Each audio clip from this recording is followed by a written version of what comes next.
My son sent me a message at 11:42 p.m. It read, "Don't come to our house anymore. We want peace."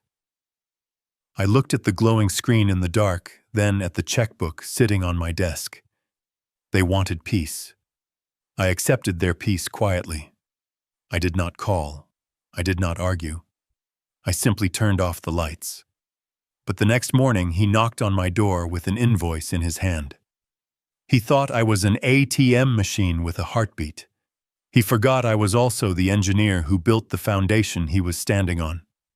Before I tell you how I evicted my own son from his perfect life, let me know in the comments where you are listening from. Hit subscribe if you believe respect is a two-way street. I am Douglas Carter, 68 years old. For 40 years, I worked as a structural engineer. My job was to calculate loads, stress points, and breaking thresholds. I built bridges that could withstand hurricanes and skyscrapers that could survive earthquakes, but I failed to see the structural fractures in my own home until the roof was already collapsing on my head. It was a Tuesday night. The house was quiet, the kind of silence that feels heavy when you live alone. I was in the garage, the smell of sawdust and varnish filling the air. I was fixing a small wooden bookshelf for my grandson Leo. He had turned 7 last week, and he loved dinosaurs. I wanted to surprise him. I was sanding down a rough edge on the top shelf when my phone buzzed on the workbench. It vibrated against the wood, a harsh, intrusive sound. I wiped the sawdust from my hand and picked it up. It was a text from Brandon. My only son. The boy I had raised alone after his mother passed away 2 decades ago. The message was short. Brutal. Dad, Brittany and I have talked. You come over too much. It is overwhelming. We need space to be a family without you hovering. Don't come to the house anymore unless you are specifically invited. We want peace. I read it twice, then a third time. I waited for the follow-up text. The one that said, "Just kidding," or the one that said, "Sorry, wrong number." But the screen just went black. I stood there in the cold garage. My hands were still rough from the sandpaper. I thought about the last time I visited. It was 2 days ago. I had brought over a bag of organic apples because I knew Brittany liked juicing. I had fixed the leaking faucet in their kitchen because Brandon didn't know how to use a wrench. I played with Leo for 20 minutes while they sat on their phones. I didn't think I was hovering. I thought I was being a father. I thought I was being a grandfather. I looked at the wooden shelf. I had spent 3 weeks building it. I carefully placed the sandpaper down. I didn't throw the phone. I didn't scream. Engineers don't scream. We analyze the data. I walked into the kitchen and poured myself a glass of water. On the refrigerator, held up by a magnet from a pizza place, was a calendar. I looked at tomorrow's date, the 15th. The 15th was an expensive day. It was the day the automatic transfer went through for Leo's private school tuition. It was the day I wrote the check for the mortgage on the house Brandon and Brittany lived in. Technically, the house belonged to the Carter Family Trust, but they called it their house. They painted the walls. They chose the curtains. I just paid the bills.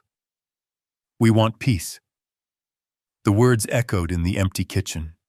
They wanted the peace of my absence, but they certainly didn't want the peace of my financial withdrawal.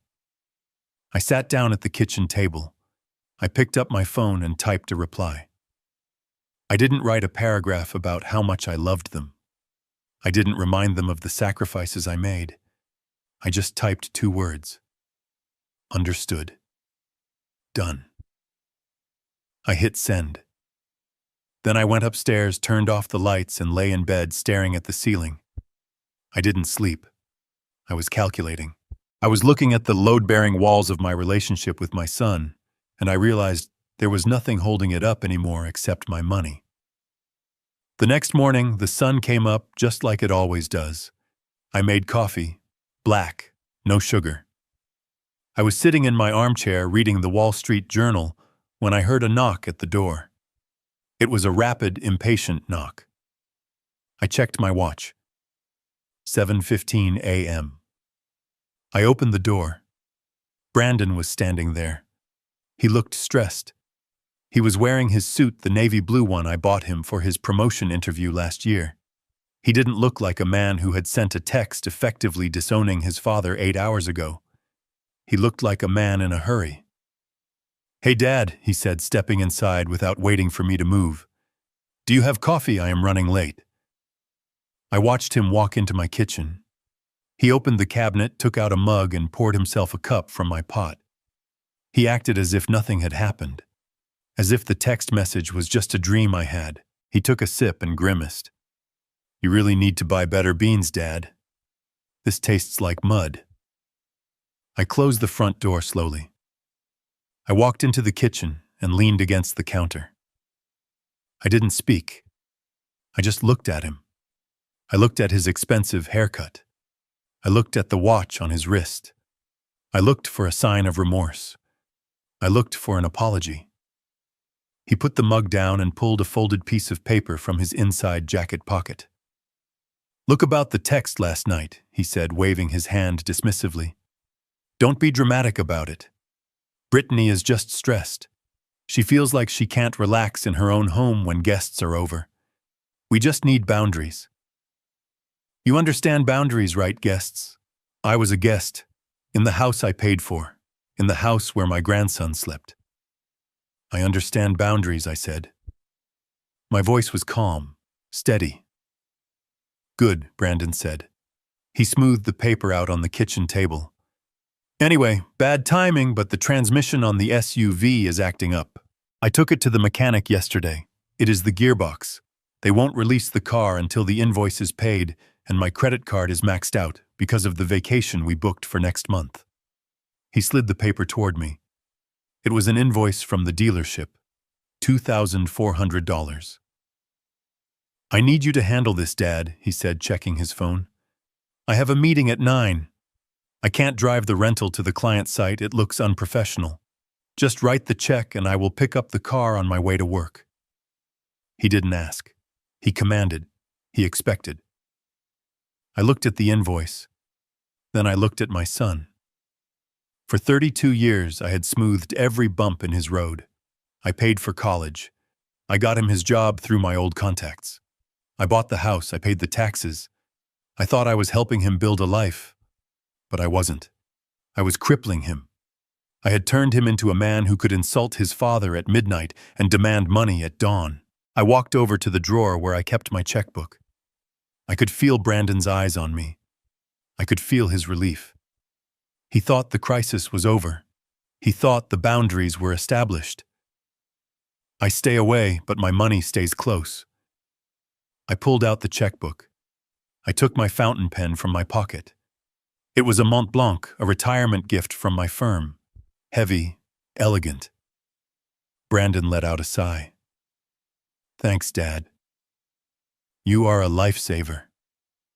Seriously, Brittany was freaking out. "We will bring Leo over in a couple of weeks, maybe. Once things settle down. A couple of weeks. Maybe." I opened the checkbook. I wrote the date. I wrote the name of the dealership on the payee line. I wrote out the amount. $2,400.00. I signed my name at the bottom. Douglas Carter. I looked at the check. It was a perfect piece of paper. It represented safety. It represented a problem solved. I tore the check out of the book. The sound was loud in the quiet kitchen. Rip. Brandon reached out his hand. He was already moving toward the door. Great. I gotta run. I held the check in my left hand. I looked him in the eye. "You said you wanted peace, Brandon." "Yeah, Dad, I know. Let's not rehash it. Just give me the check." I smiled. It wasn't a warm smile. It was the smile of an engineer who finally found the source of the structural failure. "Peace is expensive, son," I said. Then with 2 slow, deliberate movements, I tore the check in half. Then I put the halves together and tore them again. Brandon froze. His hand was still outstretched, hovering in the air. His mouth opened, but no sound came out. He looked at the confetti of blue paper falling from my fingers onto the linoleum floor. "Dad," he whispered, "what are you doing?" "I am respecting your boundaries," I said. "You want to be a separate family. You want to be independent. You want distance. I am giving you all of that." "Are you crazy?" he shouted, his face turning red. "I need my car." "I have a meeting that is a problem for the man who owns the car," I said. "And since you want to be the man of your own house, you are the man who pays for his own transmission." "You are punishing me," he spat out. "This is petty. This is childish. Just because we asked for some privacy," I said.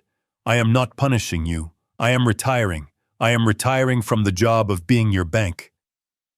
I pointed to the door. "Get out of my house, Brandon." He stood there for a moment, his fists clenched. He looked at the torn paper on the floor, then back at me. He saw something in my eyes he had never seen before. He saw the end of the line. "Fine," he sneered. "Be a bitter old man. See if we ever invite you over again. You are not going to see Leo until you apologize for this." He turned and stormed out. He slammed the front door so hard the windows rattled. I stood in the kitchen. The silence returned. But this time it didn't feel heavy. It felt clean. It felt like the dust settling after a controlled demolition. I looked at the calendar again. The 15th. I picked up my phone. I didn't call Brandon. I dialed a number I hadn't called in months. Sylvia Ross, attorney at law. She answered on the second ring. "Douglas, is everything okay?" "It is 7:30 in the morning." "Everything is fine, Sylvia," I said. "I need an appointment. Today. I need to make some changes to the family trust, specifically regarding the residency clause for the property on Oak Creek Drive." There was a pause on the other end. Sylvia was smart. She knew what that meant.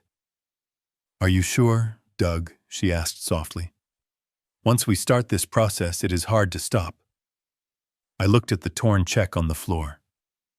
"I am sure," I said. "They wanted peace, Sylvia. I am going to give them a war they can't afford. But first, I am going to finish my coffee." I hung up the phone. The coffee was cold, but it tasted better than it had in years. I went to the garage and looked at the wooden shelf again. I picked up the sandpaper. I had work to do. But this time I wasn't building something for them. I was dismantling what I had built plank by plank, dollar by dollar. That was the beginning. I didn't know it yet, but I had just lit a fuse that would blow up my entire family. And the explosion was going to be spectacular. The drive to downtown Seattle was a blur of gray concrete and rain. I did not turn on the radio. My mind was already rehearsing the conversation, structuring the arguments like I was preparing for a courtroom defense. I parked my old sedan in the underground garage of the Glass Tower, where Sylvia Ross managed the estates of the city's quiet millionaires. I was one of them, though my son seemed to have forgotten that detail. He looked at my worn-out shoes and saw poverty. He never looked at the bank statements to see the power. Sylvia did not hug me when I walked into her corner office. She knew me better than that. She saw the set of my jaw and the folder tucked under my arm. She simply gestured to the leather chair opposite her mahogany desk and pressed a button on her intercom to hold all calls. Sylvia and I went back 30 years. She had handled my wife's probate. She had set up the Carter Family Trust. She was the only person on earth who knew exactly how much I was worth down to the last cent. I sat down and placed the torn pieces of the check on her pristine desk. They were the only chaotic element in the room. "I am activating Clause 14B, I said. Sylvia paused. Her hand hovered over her laptop. She looked at the torn paper, then up at me over the rim of her reading glasses. Her eyes were sharp, analytical. "Clause 14B. she repeated slowly. The harmony and respect clause. Douglas, we wrote that in as a nuclear option. We never intended for you to actually use it. It gives the trustee absolute power to revoke beneficiary privileges based on conduct detrimental to the family unit. If you pull that lever, there is no going back. It is a declaration of war. I leaned forward. I did not raise my voice. They declared war first, Sylvia. They just didn't think I had any ammunition. Open the file. I want to see the ledger. I want to see every dime I have spent on Brandon and Brittany in the last 5 years. Sylvia typed a few commands. The printer in the corner hummed to life. While it worked, she turned her screen toward me. It is ugly, Doug, she warned. I have been trying to tell you this for years, but you always waved me off. You called it helping. I called it hemorrhaging. I looked at the spreadsheet. The numbers were staggering. It wasn't just the mortgage on the house on Oak Creek Drive. It was the property taxes, the insurance, the homeowners association fees. Then there were the supplemental transfers. $5,000 here for a credit card bill. $3,000 there for a vacation they couldn't afford. The private school tuition for Leo paid directly from my investment dividends. I ran my finger down the column. The total for the last fiscal year alone was over $120,000. That was more than I spent on myself in a decade. I looked at the line item for the house. The house was the centerpiece of their arrogance. Who holds the deed? Sylvia, I asked, though I knew the answer. I needed to hear it. I needed to hear the legal reality out loud. The Carter Family Trust holds the deed, she said, her voice crisp and professional. Brandon and Brittany are classified as resident beneficiaries. They have the right of occupancy solely at the discretion of the trustee. That is you. They do not own a single brick of that house. They don't even own the paint on the walls. And the employment contract, I asked. Sylvia pulled a second file. Brandon is listed as a consultant for your holding company. He receives a monthly stipend of $6,000. His job description is vague, mostly business development. Has he developed any business? I asked. Sylvia didn't answer. She didn't have to. The silence was the answer. I sat back. I felt a cold knot in my stomach. It wasn't anger anymore. It was shame. I had created this monster. I had fed it with checks and silence. I had taught my son that money was like rain, something that just fell from the sky whenever he needed it. I had robbed him of the struggle that makes a man a man. Now I had to be the drought. Draft the documents, I said. Sylvia took a deep breath. She pulled a yellow legal pad toward her. Okay, let's be specific. What are we cutting? Everything, I said. The word hung in the air, heavy and absolute. Sylvia began to write, her pen scratching rhythmically against the paper. First, I continued, my voice steady, I want a notice to quit. Revocation of resident beneficiary status for the property on Oak Creek Drive. Give them 30 days. That is the legal minimum. Correct, Sylvia said, not looking up. 30 days to vacate. If they refuse, we file for formal eviction on day 31. It will go on public record. It will destroy their credit score and their ability to rent anywhere decent. Are you prepared for that? I thought about the text message. We want peace. I am prepared, I said.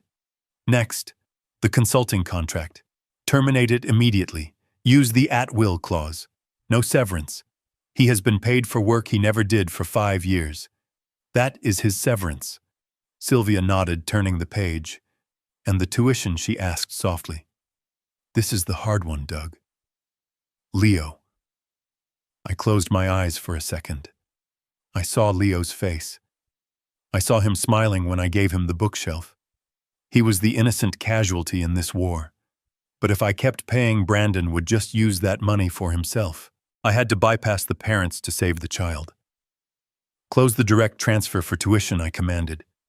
But open a new 529 education savings plan. Put the full amount for his schooling in there. Lock it down so that only I can authorize disbursements directly to the institution. Brandon and Brittany cannot touch a penny of it. If they want to keep him in that private school, they can pay the monthly fees themselves. If they can't, the money will be waiting for Leo when he goes to college. Sylvia stopped writing. She looked at me with a strange expression. It was a mix of fear and admiration. "You have thought this through," she said. "I am an engineer, Sylvia. I don't start a demolition until I have calculated the blast radius. There is one more thing," I added. "The renovation loan." Sylvia frowned. "Which one? There have been 3. The one from 2 years ago. The $40,000 for the kitchen remodel. I lent it to them from my personal savings, not the trust. There is a promissory note, isn't there?"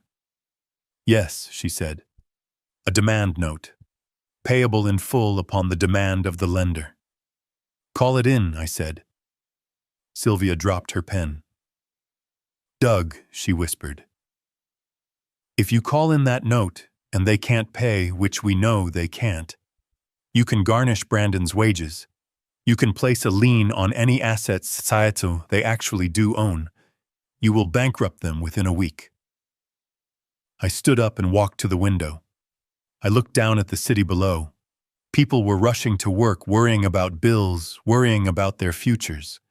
My son was probably sitting in his office right now, bragging to his colleagues about his new car, confident that his father would fix everything by lunchtime. "He told me he wanted to be independent," I said to the glass. "He told me I was suffocating them. I am just giving him some fresh air." I turned back to Sylvia. "Execute the documents, Sylvia. All of them. Send the notice to quit via certified mail. I want the courier to put it in his hand. I want a signature required." Sylvia typed for 20 minutes. The sound of the keys was like a machine gun in the quiet office. I sat there and watched the printer spit out page after page of legal destruction. These weren't just papers. They were the end of my son's childhood. He was 32, but his childhood was ending today at 10:45 a.m. on a Tuesday. She slid the stack of documents across the desk. She handed me a pen. It was a heavy black rollerball. "Read them carefully." "Douglas," she said formally, "once you sign these, the mechanism starts. I cannot stop the process once the notice is served." I didn't read them. I knew what they said.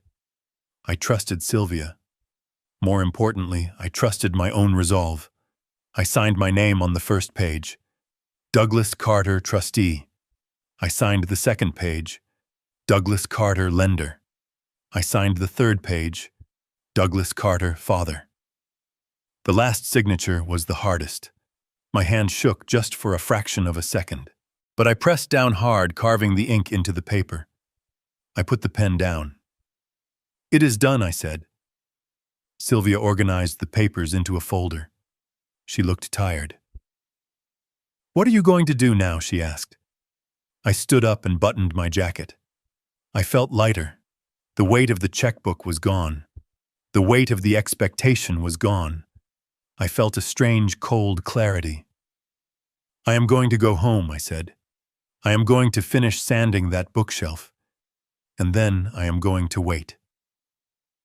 "Wait for what?" "For the noise," I said. "They asked for peace. But when they get this envelope, they are going to make a lot of noise. And for the first time in my life, I am not going to do anything to stop it." I walked out of the office. I didn't look back. I took the elevator down to the garage. I sat in my car for a moment, my hands gripping the steering wheel. I looked at my phone. No new messages. Brandon was probably still waiting for me to call him about the car.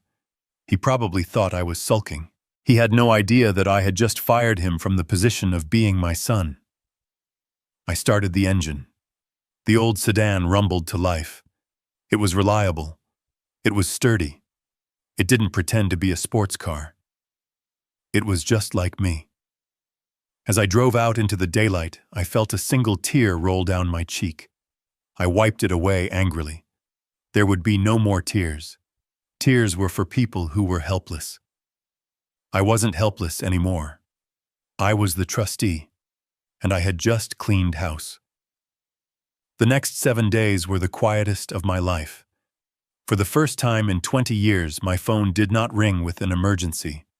There were no texts about broken appliances, no panic about late credit card payments, no guilt trips about how other grandfathers bought their families vacations to Hawaii. There was just silence, and it was magnificent. I woke up at 6 a.m. not because I had to rush to a job site or because I was anxious about Brandon's finances, but because the sun was hitting the rhododendrons in my backyard. I made my coffee. I sat on the porch. I watched the steam rise from the mug and dissolve into the cool morning air. I realized that for decades I had been living in a state of low-level chronic stress. It was a hum in the back of my mind, a constant worry about what crisis Brandon would manufacture next. Now the hum was gone. I started walking in the mornings. I walked down to the pier and watched the fishermen prep their boats. I bought fresh salmon directly from the dock. I cooked dinner for myself, actually sitting at the dining table instead of eating over the sink like a bachelor. I even read a book cover to cover. It was a biography of Theodore Roosevelt. I read a line that stuck with me: do what you can with what you have where you are. I felt like Teddy would have approved of what I was doing. I was doing what I could to save my dignity. Meanwhile, on the other side of town, I knew the silence meant something entirely different. To Brandon and Brittany, my silence was a tactic. They thought I was pouting. They thought I was sitting in the dark, regretting the torn check, waiting for permission to apologize. They were probably telling their friends that I was having a senile episode. They had no idea that the notice to quit was currently sitting in a mail sorting facility, making its way toward their front door like a slow-moving torpedo. It was Friday afternoon when the silence finally broke. I was in the living room organizing my old vinyl records. I had just put a Dave Brubeck jazz album on the turntable when the phone rang. The screen flashed a picture of Leo. My heart jumped for a second, thinking it was my grandson. But then I saw the name underneath. Brittany. I let it ring 3 times. I lowered the volume on the record player, but I didn't turn it off. I wanted the background music. It kept me calm. It reminded me that this was my house and I was in control. I slid my finger across the screen. "Hello," I said. "Hi, Dad." Brittany's voice was high-pitched, practically vibrating with forced cheerfulness. It was the voice she used when she wanted something expensive. It was the voice of a predator disguised as a cheerleader. "Hello, Brittany." I didn't ask how she was. I didn't ask about Brandon. I just waited. "So we haven't heard from you all week," she continued, breezing past the awkwardness. "We were getting a little worried. You know, with your blood pressure and everything. We just wanted to make sure you were okay." "I am fine," I said. "My blood pressure has actually been excellent this week." "Oh, that is good. That is so good. Listen, the reason I am calling is that we are finalizing the plans for Leo's birthday party next Saturday. Can you believe he is going to be 8? Time flies, right?" She paused, waiting for me to coo and get sentimental. I remained silent. Anyway, she pressed on the cheerfulness, straining a bit at the edges. "We decided to go with a space theme this year. We rented out the Galaxy Zone at the mall. You know, the one with the laser tag and the arcade. It is going to be amazing. All his friends from private school are coming." "That sounds nice for him," I said. "Right, so here is the thing. The deposit is due today, and the catering bill has to be paid up front, since you usually handle the birthday budget as your gift to Leo. I just wanted to make sure you were sending the transfer today. We were thinking $5,000 this year. The venue is a bit more exclusive, and we want to get him that new gaming console he has been asking for. $5,000. She asked for it as casually as if she were asking for a cup of sugar. She had completely ignored the fact that 3 days ago I had kicked her husband out of my house. She assumed the peace they wanted didn't extend to my wallet. She assumed the Bank of Dad was still open for business, despite the earlier robbery attempt. I took a sip of my tea. It was Earl Grey. Hot. Soothing. I have already taken care of Leo's gift, I said calmly. There was a pause. I could hear her tapping on a keyboard in the background. She was checking their joint bank account online. Oh, she said, her voice dropping an octave. I am looking at the Wells Fargo account right now, Dad. I don't see a transfer. Did you send it to Brandon's personal account? You know, we use the joint one for household expenses. I didn't send it to Brandon's account, I said. And I didn't send it to the joint account. Her typing stopped. What do you mean? Did you send a check? You know the mail is slow, Dad. We need to pay the venue by 5 o'clock today, or we lose the reservation. I didn't send a check either, I said. Brittany's patience snapped. The cheerleader mask fell off, revealing the entitled manager underneath. Okay. Douglas, stop playing games. Where's the money you promised Leo a good birthday? Are you really going to punish an 8-year-old boy because you had a little argument with Brandon? That is low even for you. I leaned back in my armchair. The Dave Brubeck saxophone solo was reaching a crescendo. I am not punishing Leo, I said. I have given him the most valuable gift I could possibly give. I put $10,000 into a 529 education savings plan in his name this morning. Silence. Absolute stunned silence. What? She asked, her voice flat. A 529 plan, I repeated, enunciating clearly. It is a tax-advantaged investment account for future education costs. The money is locked. It grows with compound interest until he turns 18.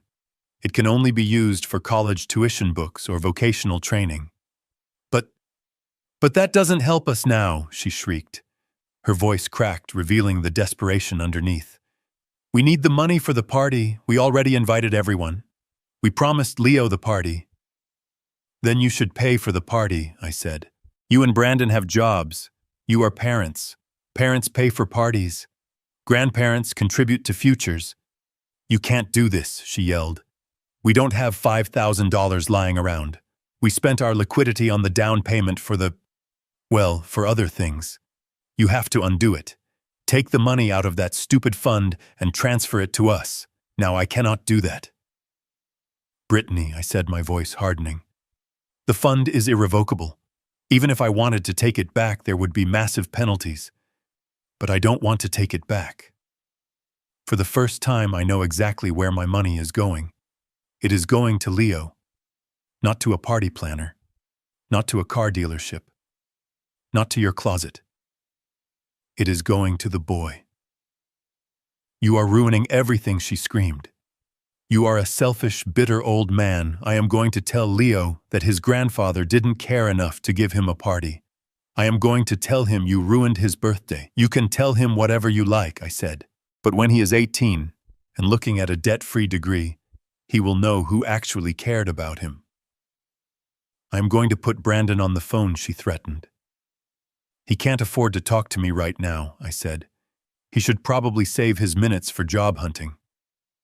What is that supposed to mean? She snapped. It means, Brittany, that the party is over, in every sense of the word. I hung up. I didn't just press the end call button. I placed the phone face down on the table with a sense of finality. My heart was beating a little faster, but it wasn't from fear. It was from adrenaline. It was the rush of a man who finally stood his ground. I picked up my tea again. My hand was steady.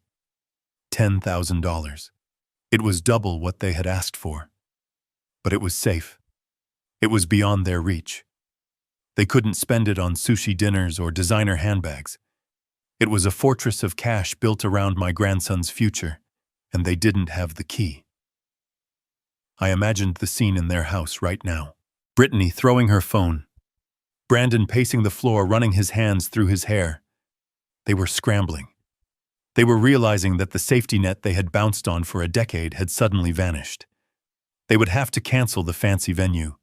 They would have to have the party in the backyard with homemade cake. It would be a tragedy for their social image, but it would probably be a better party for an 8-year-old boy. But the real storm hadn't even hit them yet. They were panicking about a $5,000 party bill. They had no idea that on Monday morning, the courier would arrive with the notice to quit. They were worried about losing a deposit on a bouncy castle. They didn't know they were about to lose the house itself. I took a deep breath and smelled the old paper of my record sleeves and the fresh scent of the tea. This was what freedom tasted like. It tasted like saying no. I picked up the biography of Teddy Roosevelt again. I turned the page. I had a whole weekend of peace ahead of me before the real war started on Monday. And for the first time in years, I was looking forward to the fight. Because this time I knew I was going to win. Saturday arrived with the kind of aggressive sunshine that real estate agents pray for. It was the perfect lighting for a lie.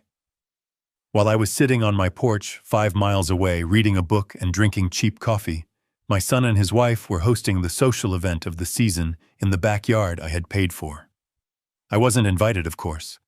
I was the ghost at the feast, the invisible financier, whose existence was necessary for the checks to clear, but whose presence was considered a social liability. But I didn't need to be there to know exactly what was happening. I knew the layout of that house. I knew the acoustics of the patio. And thanks to the security system I had installed and paid the monthly subscription for, I could have watched the whole thing on my iPad. But I didn't watch. I didn't need to see the pixels to know the script. I knew my son. I knew his wife. And I knew that pride always swells to its maximum size right before the puncture. The backyard of the Oak Creek Drive house was designed for envy. That was the instruction Brittany had given the landscape architect 3 years ago. She didn't want a garden. She wanted a statement. The hydrangeas were blue and massive, chemically treated to be perfect. The lawn was manicured to within a millimeter of its life.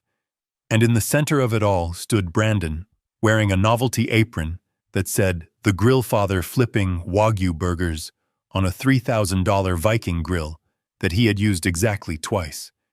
He was playing the role of the benevolent patriarch. He was laughing too loud at jokes that weren't funny, holding a craft beer he didn't actually like, and acting like a man who had conquered the world. Brittany was holding court near the fire pit. She was wearing a white linen dress that probably cost more than my first car. She was surrounded by her squadron of friends, women who all looked vaguely similar, with the same expensive highlights and the same judgmental eyes. There was Tiffany, whose husband was in hedge funds, and Jessica, who ran a boutique that never seemed to sell any clothes. They were sipping mimosas made with the champagne I had bought for New Year's Eve but never got to drink. I can imagine Brittany's voice perfectly. It has a specific pitch when she is bragging, a sort of melodic, breathless quality that is designed to make other people feel small. "We are thinking of expanding the patio next spring," she was saying, gesturing vaguely at the perfectly good flagstone beneath her feet.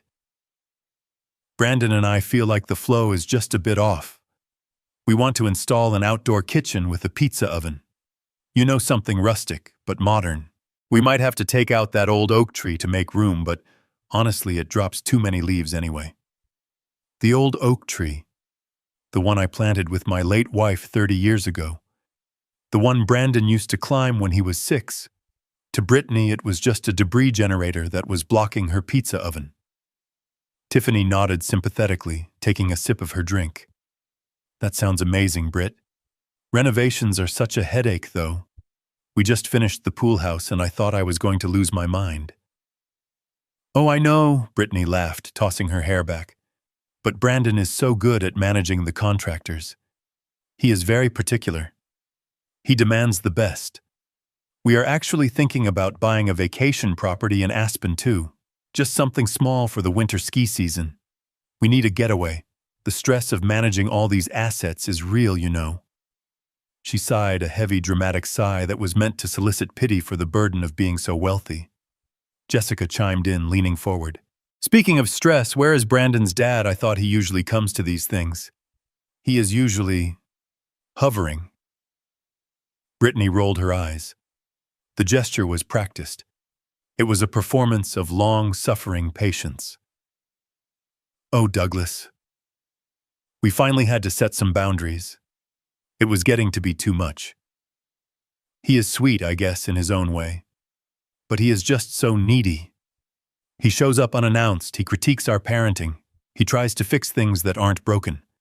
We had to tell him that we need our space. We are focusing on our nuclear family right now. It is healthier this way. Good for you, Tiffany said. Toxic family members can be such a drain. You have to protect your peace. Exactly, Brittany said, raising her glass. To peace. And to not having to listen to stories about bridge construction for 3 hours. They all laughed. It was a cruel tinkling sound that floated over the fence and into the neighbor's yard. They toasted to my absence. They toasted to the freedom of spending my money. Without having to look at my face, Brandon looked over from the grill and smiled at them. He didn't hear the insult, or maybe he did, and chose to ignore it. He was busy living the fantasy. In his mind, he was the king of this castle. He was the provider. He was the man who made all this possible. He had conveniently forgotten that the meat he was cooking, the propane in the tank, and the ground he was standing on were all subsidized by the old man they were mocking. The party was reaching its peak. The music was a curated playlist of soft yacht rock. The smell of expensive beef and charcoal filled the air. Everything was perfect. Everything was under control. And then the sound of reality arrived. It wasn't a subtle sound. It was the distinct heavy rumble of a diesel engine. A large white truck with purple and orange lettering pulled up to the curb, blocking the driveway. The air brakes hissed loudly, cutting through the soft melody of the music. A FedEx delivery driver jumped out. He wasn't wearing linen. He was wearing shorts and a uniform soaked in sweat. He walked briskly up the driveway, holding a flat, rigid cardboard envelope, the kind that screams legal documents. Brandon looked up from the grill. He frowned. He wasn't expecting a package. He wiped his hands on his apron and walked toward the gate. He tried to look casual, but there is always a low-level anxiety in people who live beyond their means when an unexpected visitor arrives. He met the driver at the edge of the patio. "Brandon Carter," the driver asked, looking at his handheld scanner. "Yeah, that is me," Brandon said. "Can you keep it down?" "We have guests." "Sign here," the driver said, unbothered by the social atmosphere. "Priority overnight. Signature required." Brandon scribbled his name on the screen. The driver handed him the envelope. It was heavy. It was stiff. And it had a red sticker on it that said urgent. Do not bend. The driver turned and walked away. The truck rumbled again, shifted gears, and drove off, leaving a cloud of exhaust that drifted over the manicured lawn. Brandon stood there holding the envelope. He should have put it inside. He should have waited until the guests left. But curiosity is a dangerous thing, and deep down, fear is even stronger. He looked at the return address. Ross and Associates Attorneys at Law. Sylvia. Brandon's heart must have skipped a beat. He knew Sylvia. He knew she was my lawyer. He probably thought it was the check. He probably thought I had come to my senses, realized I was being petty about the car repair, and sent a cashier's check via lawyer to save face. A smile touched his lips. He thought he had won. He turned his back to the guests, shielding the envelope with his body. He pulled the tab on the side. The cardboard ripped with a sharp zipping sound. He pulled out the documents. There were 3 of them. The first one was not a check. It was a formal letter on thick, cream-colored stationery. At the top in bold capitalized letters were 3 words that changed the atmospheric pressure of the entire afternoon. Notice to quit. Brandon blinked. He read it again. He couldn't process the words. Notice to quit, that was something landlords gave to tenants who didn't pay rent. That was something that happened to poor people. That didn't happen to Brandon Carter, the Vice President of Business Development, the owner of the Viking Grill. He read the first paragraph. Dear Mr. Carter, Please be advised that your status as a resident beneficiary of the property located at 2405 Oak Creek Drive is hereby revoked, effective immediately pursuant to Clause 14B of the Carter Family Trust. You are hereby required to vacate the premises and surrender possession of the property to the trustee Douglas Carter within 30 days of the receipt of this notice. Failure to vacate will result in immediate eviction proceedings. The color began to drain from Brandon's face. It didn't happen all at once. It started at his lips, which turned a pale shade of gray, and then spread to his cheeks. His hands began to shake. The paper rattled in the slight breeze. He quickly flipped to the second document. Maybe it was a mistake. Maybe it was a joke. The second document was even worse. Notice of intent to sell real property. This notice serves to inform you that the property is being listed for sale on the open market. A real estate photographer will be arriving on Monday at 9 a.m. to document the interior and exterior of the home. As the current occupant, you are required by law to maintain the property in show-ready condition and allow access to potential buyers with 24 hours notice. Selling. The word hit him like a physical blow to the stomach. We were selling the house. His house. The house he had just told his friends he was planning to expand. The house where he was currently hosting a party to celebrate his own success. He looked at the third document. It was a copy of the promissory note for the kitchen renovation. $40,000. Stamped in red ink across the front was one word: default. Brandon felt the world tilt. The smell of the burgers suddenly made him nauseous. The laughter of the guests sounded distorted, like he was hearing it underwater. He looked around the yard. He saw Tiffany admiring the hydrangeas. He saw Jessica topping off her mimosa. He saw the illusion he had built, and he saw the bulldozer coming to crush it. 30 days. He didn't have 30 days. He didn't have $30. He had maxed out his credit cards. He had zero savings. He had a pregnant wife who expected a vacation home in Aspen, and he was holding a letter telling him he was about to be homeless. Just then, Brittany's voice cut through the fog of his panic. "Babe." Who was that? Brandon jumped. He shoved the papers back into the torn envelope. He jammed the envelope into the deep pocket of his apron. It didn't fit completely. The corner stuck out sharp and threatening against the fabric. He turned around.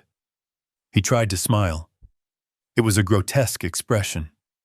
His eyes were wide and terrified, but his mouth was stretched into a rictus of forced casualness. "Oh, just a courier," he stammered. His voice was an octave higher than usual. Brittany walked over to him. She looked annoyed that he had stepped away from the grill. Well, obviously it was a courier, Brandon. "What was it? Is it the contract for the new downtown high-rise? Did you land the deal?" She was giving him an out. She was handing him a lie on a silver platter because she wanted to impress her friends. She wanted him to say yes. She wanted to turn to Tiffany and Jessica and say, "See, my husband is closing million-dollar deals on a Saturday." Brandon looked at her. He looked at the expectant faces of the guests. He looked at the lie he had been living, and he doubled down. "Yeah," he said, his voice cracking slightly. "Yeah, that is it. The downtown project. Just needed a signature. Big stuff, very urgent." Brittany beamed. She clapped her hands together. "I told you guys," she squealed, turning back to her friends. "He is unstoppable. We are definitely celebrating tonight. Champagne is on us." The guests cheered. Tiffany raised her glass. To Brandon, to the rainmaker. Brandon nodded weakly. "To me," he whispered. He turned back to the grill. He picked up the spatula. His hand was shaking so badly that he almost dropped it. He stared at the burgers. They were burning. The fat was dripping onto the coals, creating flare-ups of orange flame. He watched the meat char. He felt like he was burning with them. He could feel the envelope pressing against his thigh through the apron. It felt hot. It felt like a radioactive isotope. 30 days. He looked at Brittany, who was laughing at something Jessica said. She had no idea. She was planning pizza ovens and ski trips. She didn't know that the ground beneath her high heels had already been sold. She didn't know that her husband wasn't a rainmaker. He was a squatter. Brandon felt a wave of dizziness. He gripped the handle of the grill to steady himself. He needed a drink. He needed a stiff drink. But he couldn't leave. He was the host. He had to stand there and cook expensive meat for people he didn't like while his entire life disintegrated in his pocket. The sun beat down on him. The heat from the grill blasted his face. He was sweating profusely now, sweat stinging his eyes. "You okay, hun?" Brittany called out. "You look a little flushed." "I am fine," Brandon croaked. Just the heat from the fire." It wasn't the heat.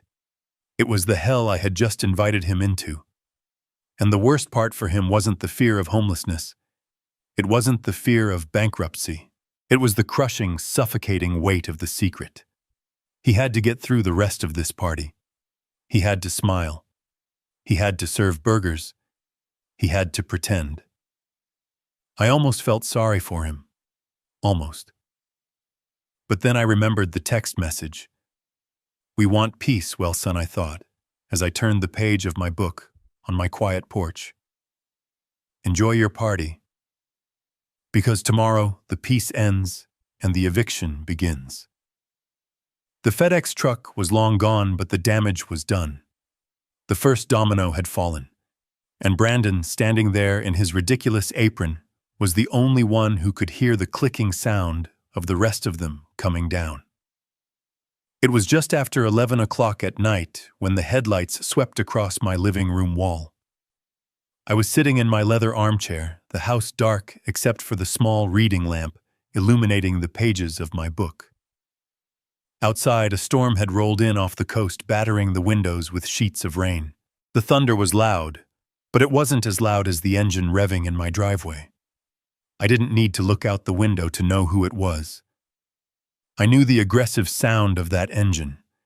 I knew the way the car doors slammed, not with the click of arrival, but with the heavy thud of rage. I closed my book. I placed it gently on the side table next to my cold cup of tea. I didn't stand up. I didn't go to the door. I sat there and waited. I wanted them to come to me. I wanted them to cross the threshold of my sanctuary and bring their chaos into the light where I could dissect it. The pounding on the door began seconds later. It wasn't a knock. It was a physical assault on the wood. Bam, bam, bam. "Open the door," it was Brandon's voice. It was cracked and raw, straining against the wind and the rain. "Open the door right now, Dad." I took a deep breath. I smoothed the fabric of my trousers. Then slowly, deliberately, I walked to the entryway. I unlocked the deadbolt. I didn't fling the door open. I turned the handle and pulled it back just enough to reveal them. They looked like a tragedy. Brandon was soaking wet. His expensive dress shirt was plastered to his chest, translucent and sad. His hair, usually styled to perfection, with gel, was dripping water into his eyes. Brittany stood behind him, shivering in her thin linen dress, her arms crossed tightly over her chest. Her mascara had run down her cheeks in dark, jagged lines, making her look like a weeping doll. They didn't wait for an invitation. Brandon pushed past me, his shoulder colliding with mine hard enough to make me stumble back a step. Brittany followed him, bringing a gust of cold, wet air and the smell of expensive perfume mixed with ozone into my hallway. "You are insane," Brandon shouted. He spun around to face me, water flying from his hair onto my hardwood floor. "You are actually legally insane. Do you know what you did today? Do you have any idea what you did?" I closed the door calmly. I locked the deadbolt again. The click was loud in the sudden silence of the hallway. "I know exactly what I did," I said. My voice was low. It was the voice of the engineer explaining why a bridge had to be closed for safety reasons. I sent a legal notice. I assume you received it. Received it! Brittany shrieked. She stepped out from behind Brandon. Her eyes were wild. Received it! A FedEx driver handed it to my husband in the middle of a party. In front of everyone. In front of Tiffany. In front of Jessica. We were humiliated. Douglas, humiliated. She was shaking, but not from the cold. She was shaking with the indignation of a queen who had been asked to pay for her own meal. We had to kick everyone out, Brandon yelled, pacing back and forth in the entryway. His wet shoes squeaked on the floor. We had to make up a lie that I was sick. Do you know how embarrassing that is? I looked like an idiot. And then I opened the envelope and see this. This garbage. He reached into his pocket and pulled out the crumpled, rain-soaked documents. He threw them at me. They fluttered to the floor, wet and pathetic. Notice to quit, he spat the words out. Are you kidding me? You can't evict us, Dad. We are family. You can't treat us like tenants. I looked down at the papers on the floor. I didn't pick them up. I am treating you exactly like tenants, I said, because that is what you are. Bad tenants. Tenants who destroy property, disrespect the landlord, and refuse to pay rent. It is our house, Brittany screamed. She marched up to me, getting right in my face. I could see the veins throbbing in her neck. How dare you call yourself the landlord? We live there. We made that house a home. I painted the nursery. I chose the backsplash in the kitchen. I planted the hydrangeas that makes it ours. I looked at her. I looked at the delusion in her eyes. She genuinely believed that picking out a color at a hardware store transferred legal ownership of $1 million asset. Brittany, I said, keeping my hands clasped behind my back. Painting a wall does not give you the deed. Choosing a backsplash does not sign the mortgage. You have lived there for 5 years, rent-free. That was a gift, a privilege. And today the privilege expired. You can't do this, Brandon interrupted, his voice shaking. The law won't let you. We have rights. We have squatters' rights or occupancy rights. You can't just throw a family on the street. I almost laughed. Squatters' rights. He was grasping at legal terms he had heard on television. I suggest you read the documents again, I said. I didn't write them. Sylvia Ross wrote them. And you know Sylvia. She doesn't make mistakes. The house is owned by the Carter Family Trust. I am the sole trustee. You are listed as resident beneficiaries. And Clause 14b states clearly that the trustee can revoke residency at any time if the beneficiary's conduct is deemed detrimental to the estate. Detrimental to the estate, Brandon shouted. What did we do? What did we possibly do that is detrimental? We are raising your grandson. We are living normal lives. You demanded money. I didn't owe you, I said. You disrespected me in my own home. You told me to stay away. You told me you wanted peace. Well, Brandon, this is what peace looks like. Peace is me protecting the estate from people who bleed it dry. This is about the car, isn't it? Brittany hissed. She wiped the mascara from her cheek with the back of her hand. This is all because Brandon asked you to pay for the transmission. My God, you are petty. You are a petty, vindictive old man. You are doing this to teach us a lesson. Fine message received. We will pay for the stupid car. Just call the lawyers and cancel the eviction. She looked at me expectantly. She thought it was a negotiation. She thought she could throw a few $1,000s at the problem and make it go away just like they always did. It is not about the car, I said. The car was just the trigger. The gun has been loaded for years. I walked past them into the living room. I needed space. The smell of their entitlement was suffocating me. Where are you going? Brandon yelled, following me. Don't walk away from me. We are not done. I turned around near the fireplace. We are done, Brandon. The notice gives you 30 days. You have 29 left.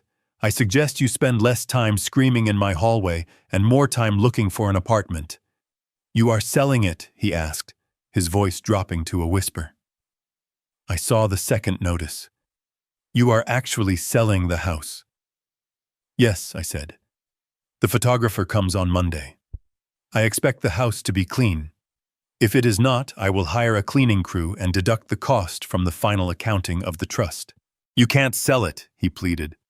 We were going to expand the patio. We were going to build a pizza oven. It is our dream house, Dad. Then you should have bought it, I said coldly. But you didn't buy it. I did.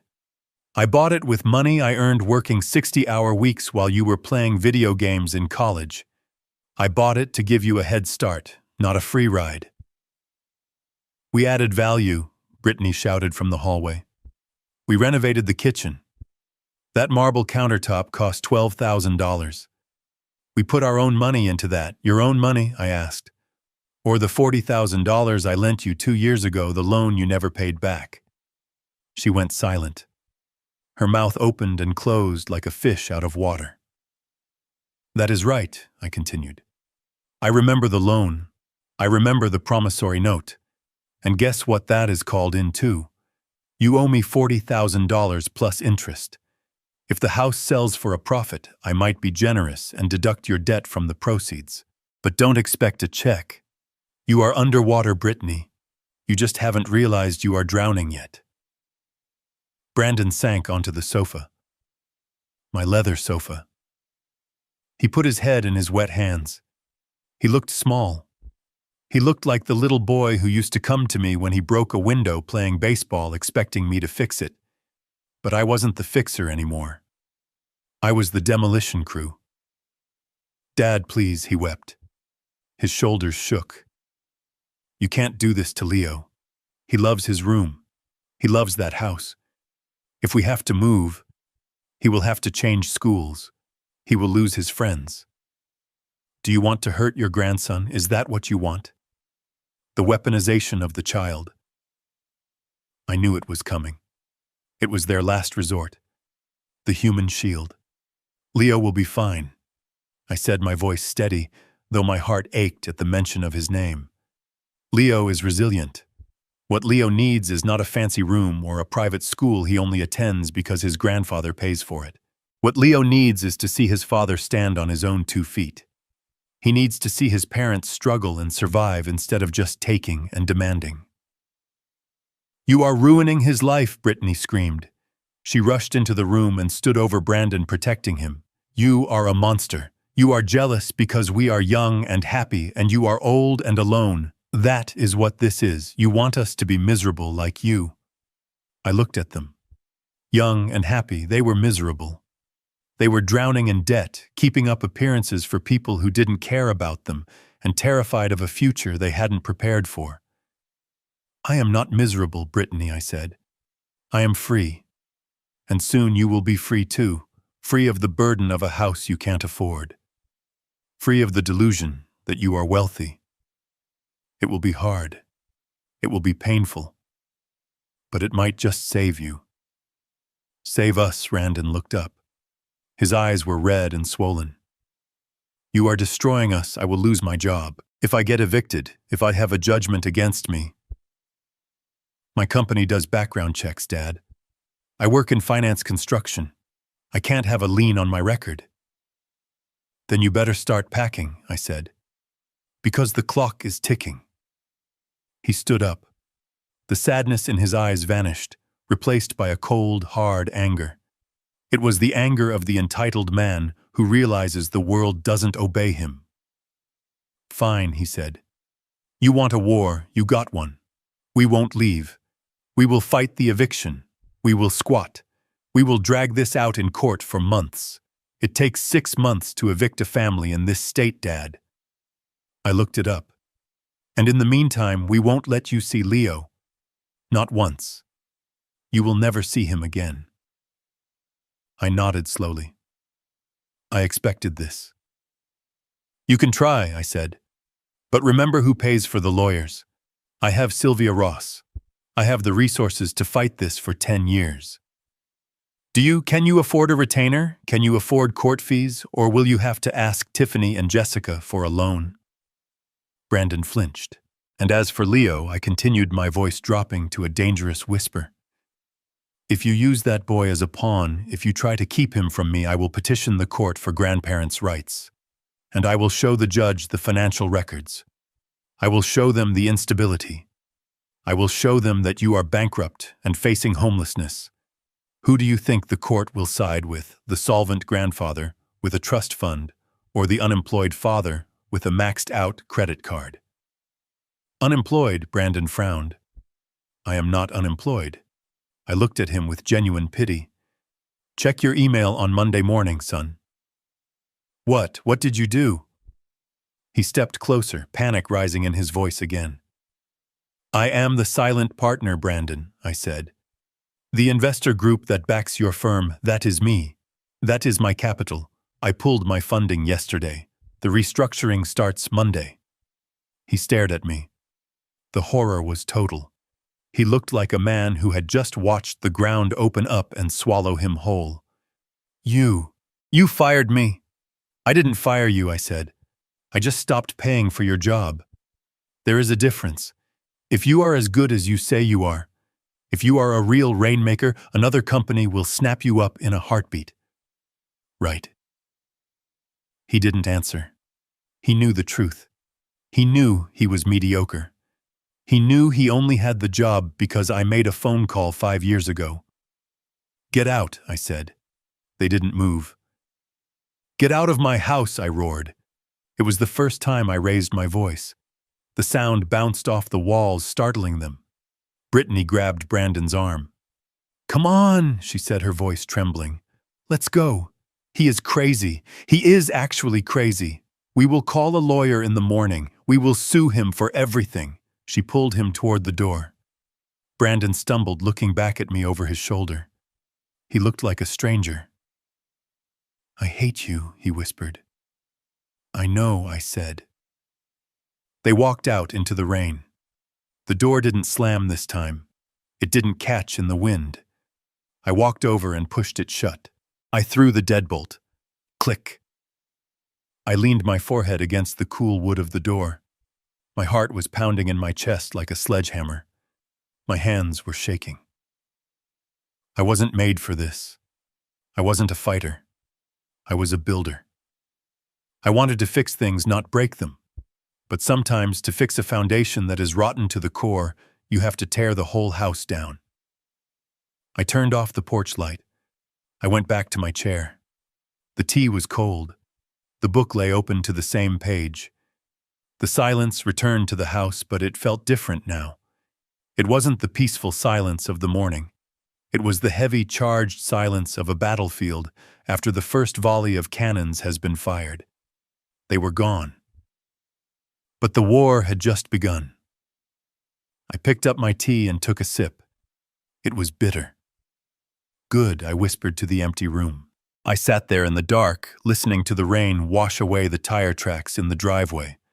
While 5 miles away, my son and his wife were driving back to a house that wasn't theirs, to sleep in a bed they didn't own, waking up to a future they never saw coming. Monday was going to be a very long day. Monday morning arrived like a gavel coming down on a judge's bench. It was sharp, definitive, and it demanded order. While I sat in my kitchen, sipping coffee and watching the rain streak against the window, 2 simultaneous disasters were unfolding 5 miles apart.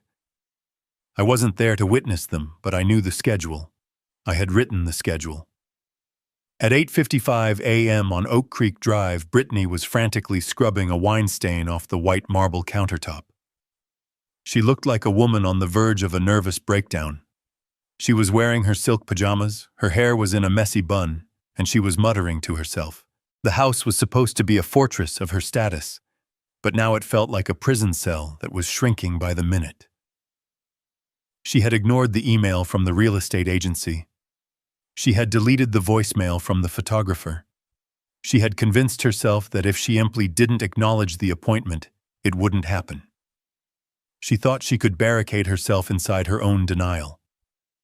But denial doesn't work on electronic locks. At exactly 9 a.m., a black sedan pulled into the driveway. A woman in a sharp navy blazer stepped out. This was not just any real estate agent.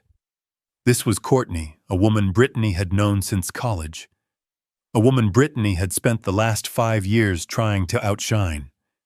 A woman who had been the runner-up for homecoming queen when Brittany took the crown. And now Courtney held the master key. Brittany froze when she saw Courtney through the kitchen window. She dropped the sponge. She didn't move.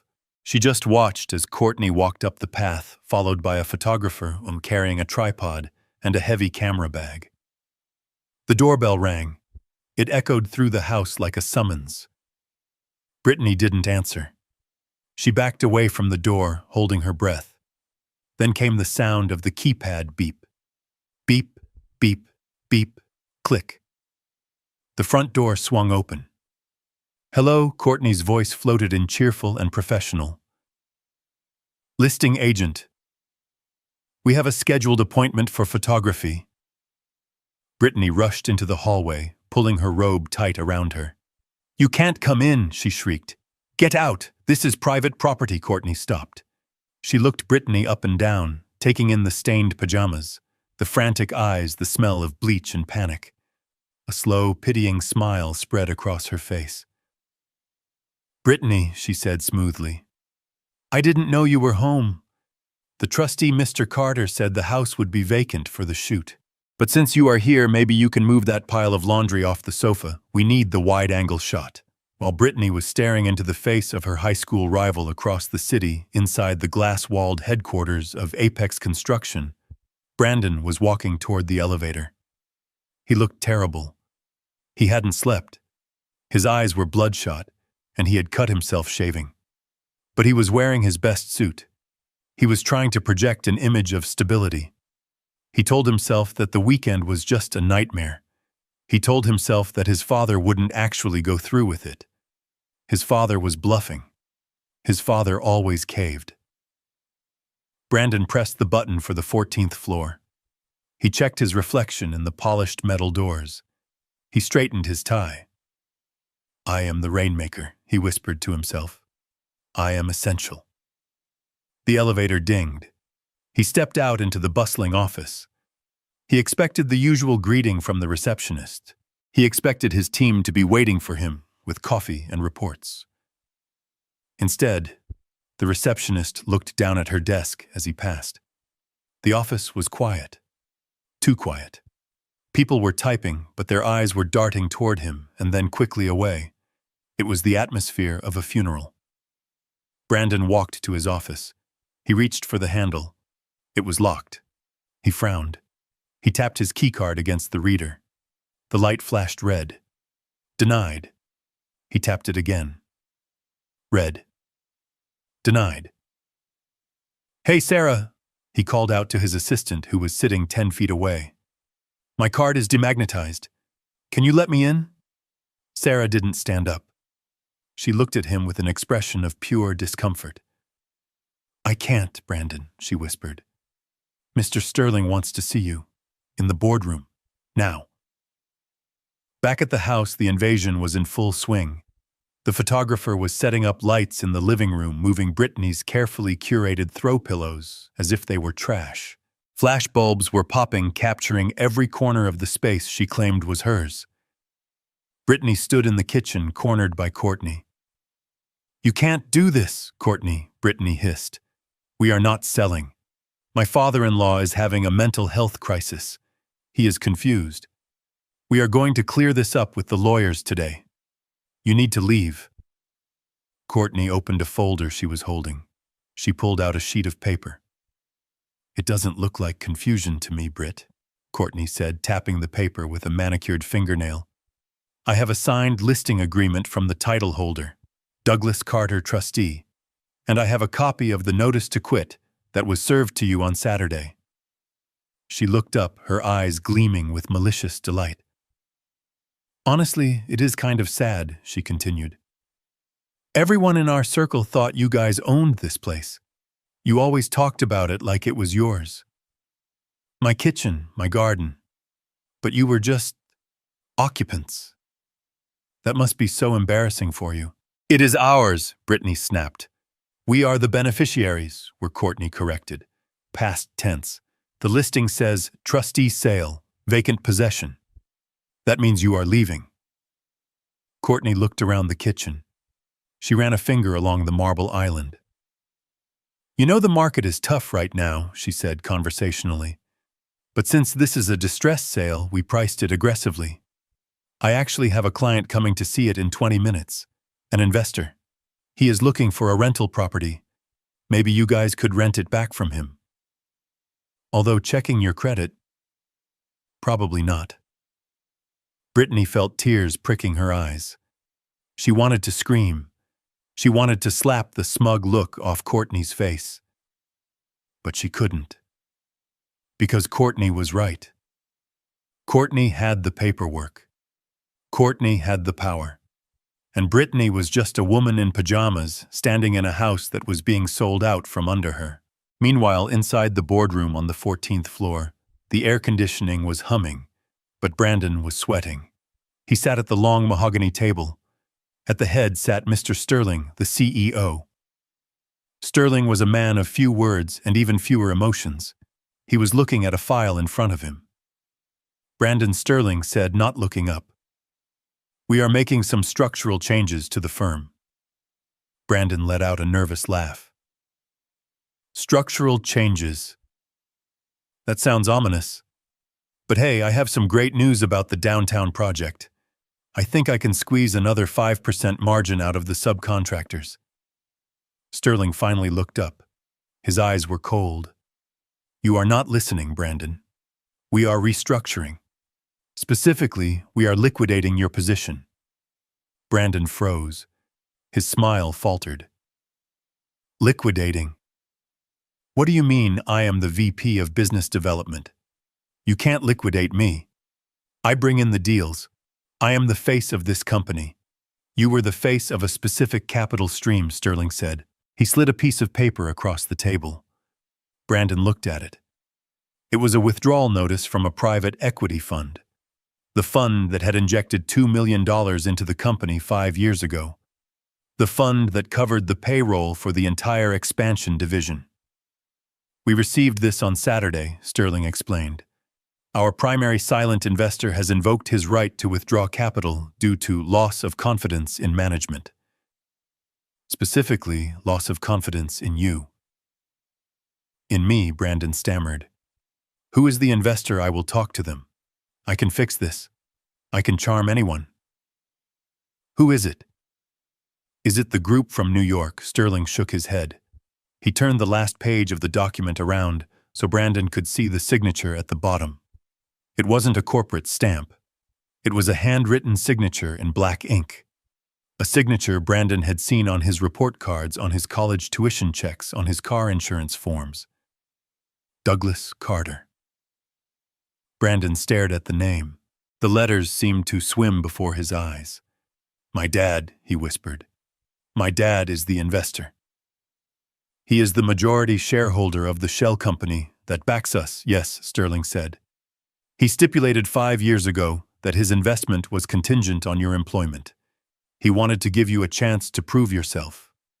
And now Brandon asked, his voice barely audible. Sterling closed the file. Now he says the experiment is over. He pulled his funding, Brandon, effective immediately. And without that capital, we cannot support your salary, your expense account, or your department. But I am good at this job, Brandon protested, standing up. I built relationships. Sterling sighed. He took off his glasses and cleaned them. Let's be honest, Brandon. You spent money. You took clients to expensive dinners. You played golf, but the actual engineering, the actual closing that was done by the team, you were a figurehead paid for by your father. And now the check has bounced. Sterling pressed a button on the intercom. Security, please come to the boardroom. Brandon felt his legs give way. He sat back down heavily. He fired me, he murmured. My own father fired me. He didn't fire you, Sterling corrected. He just stopped paying us to keep you. Back on Oak Creek Drive, the doorbell rang again. Courtney checked her watch. Right on time, she chirped. That will be the investor. Brittany, you might want to go upstairs and hide. It is not a good look for the sellers to be present, especially dressed like that. Brittany stood her ground for a second, trembling with rage. Get out, she whispered. Courtney ignored her. She walked to the door and opened it wide. Welcome, come on in. The lighting is fantastic right now. A man walked in. He was wearing a cheap suit and carrying a clipboard. He looked around the entryway with a critical eye. Nice floors, the man said. Are they hardwood or laminate? They are imported oak. Brittany screamed from the kitchen. She couldn't help herself. The man looked at her startled. Oh, I thought the unit was vacant. It will be soon, Courtney assured him. Just ignore her. She is leaving. Brittany watched them walk into the living room. Courtney was pointing out the fireplace, the high ceilings, the crown molding. She was selling Brittany's life piece by piece to a stranger who was looking at it like a piece of meat. And then the ultimate violation happened. Let's look at the master bedroom, Courtney said, leading the man toward the stairs. It has a walk-in closet that is to die for. No, Brittany yelled, running to the bottom of the stairs. You can't go up there. My underwear is on the floor. My bed is unmade. Courtney stopped on the third step. She looked down at Brittany. Her expression wasn't malicious anymore. It was cold. It was the face of reality. Then you should have cleaned it up, Courtney said.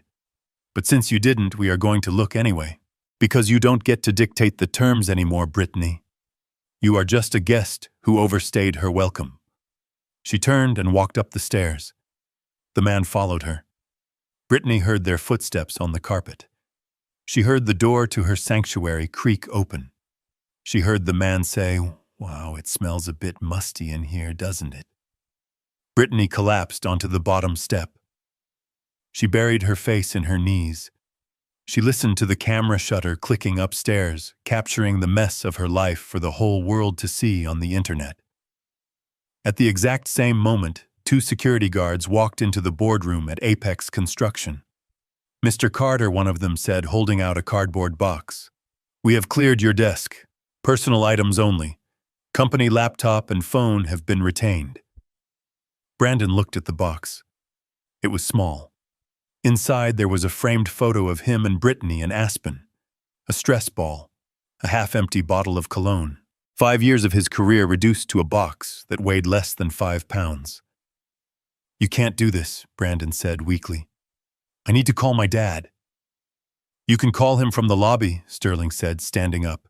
Please escort Mr. Carter out of the building and take his access badge.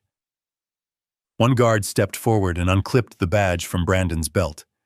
It was a swift, professional motion. Brandon felt a tug at his waist, and then he was untethered. He was no longer vice president. He was just a guy in a suit with a box. He stood up. He walked to the door. He looked back at Sterling. Tell him he is ruining my life. Sterling looked at his paperwork. He didn't look up. I think that is the message he sent you, Brandon. Brandon walked out into the hallway. The walk to the elevator felt like a death march. People were watching. They whispered. They knew. The office grapevine traveled faster than light. The prince had fallen. The safety net was gone. The elevator ride down took 30 seconds. 30 seconds to descend 14 floors. 30 seconds to go from the top of the world to the street. When the doors opened in the lobby, the glare of the outside world hit him. It was still raining. He didn't have an umbrella. He walked out onto the sidewalk. The rain soaked his suit immediately. It ruined his hair. It ran down his neck. He stood on the corner clutching his cardboard box. He pulled out his phone. He dialed my number. I was sitting in my kitchen. I saw the name Brandon flash on the screen. I didn't answer. I let it ring. I watched the rain fall on my garden. I thought about the first time I taught Brandon to ride a bike. I let go of the seat and he wobbled. He was terrified. He screamed for me to hold him. But I knew that if I held him, he would never learn to balance. So I watched him fall. He scraped his knee. He cried. But the next day, he rode. This was a much harder fall, and the scrape would be much deeper. The phone stopped ringing. A minute later, it rang again. This time, it was Brittany. I didn't answer that either. I imagined them. Brandon on the street corner, wet and fired. Brittany on the stairs, humiliated and exposed.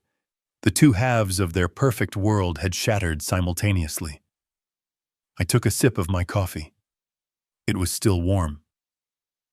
I picked up my pen and my notepad. I had a list of things to do. Cancel the car insurance. Cancel the country club membership. I drew a line through Apex Investment. I drew a line through house showing. 2 down, 3 to go. And I wasn't doing this out of hate. I was doing it out of necessity. I was performing surgery, and surgery always involves blood. I looked at the phone one last time. "Welcome to the real world, kids," I whispered. Then I turned off the ringer, picked up my book, and went back to reading.